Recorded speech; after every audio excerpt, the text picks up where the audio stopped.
নমস্কার বন্ধুরা, কেসি কিচেনে সবাইকে স্বাগত। আজ আমি নিয়ে এসেছি করলার একটা রেসিপি।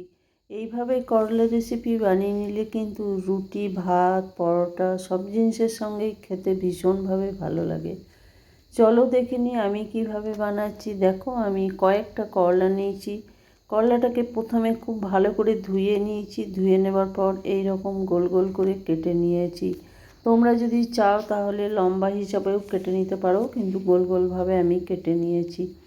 এরপর এর মধ্যে নুন দিয়ে দিলাম, হলুদ দিয়ে দিলাম, 1 চামচের মতো ধনে গুঁড়ো দিয়ে দিলাম, 1 চামচের মতো জিরে গুঁড়ো দিয়ে দিলাম।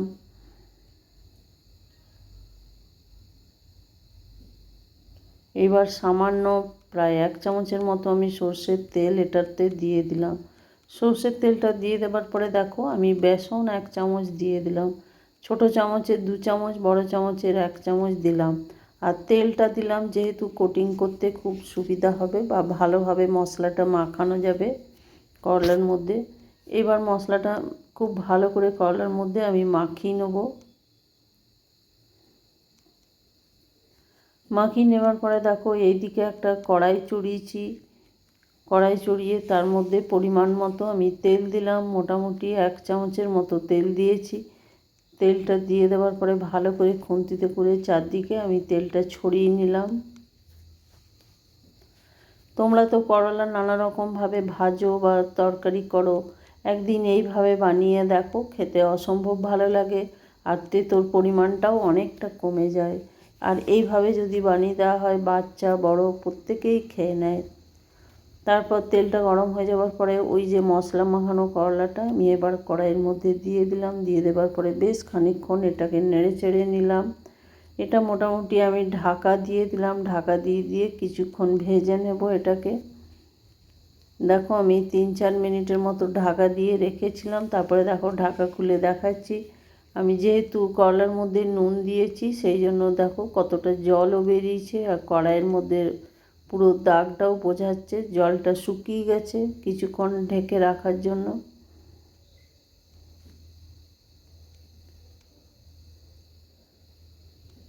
আর এই করলাটা কিন্তু খুবই লো ফ্লেম করে করে করে যেতে হবে, না হলে কিন্তু যেহেতু বেসন আছে, আর হাই করে দিলে কিন্তু বেসনটা পুড়ে গেলে কিন্তু করলা ভাজিটা খেতে ভীষণই খারাপ হয়ে যাবে।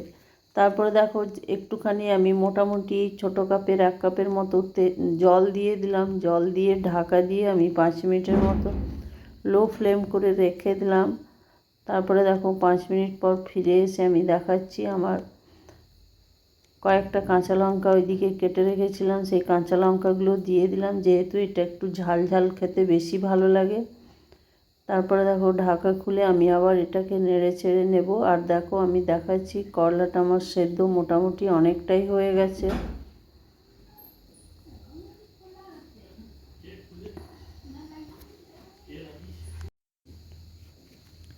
আর হাই ফ্লেম করে জলটাকে একটুখানি শুকিয়ে নিতে হবে, তাহলে কিন্তু করলাটা সেদ্ধও হয়ে যাবে আর করলা ভাজাটাও খুব সুন্দরভাবে হয়ে যাবে। দেখো, এটা আমি হাই ফ্লেম করে জলটা শুকিয়ে নিলাম। এইবার এটাকে আমি একটু সামান্য 1 চামচের মতো ভাজা মশলা দিয়ে দিলাম ওপর থেকে, তাহলে কিন্তু করলার টেস্টটা ভীষণ ভালো হয়ে যায়। তারপরে দেখো, ভাজা মশলাটা দিয়ে আরও বেশ খানিকক্ষণ ধরে এটাকে আমি ভেজে নেব। আমার রেসিপি যদি তোমাদের ভালো লেগে থাকে তো লাইক, শেয়ার ও কমেন্ট অতি অবশ্যই করে দিও। নতুন বন্ধুদের সাবস্ক্রাইব করার অনুরোধ রইল। তারপরে দেখো, ভাজা হয়ে গেছে। হয়ে যাওয়ার পরে আমি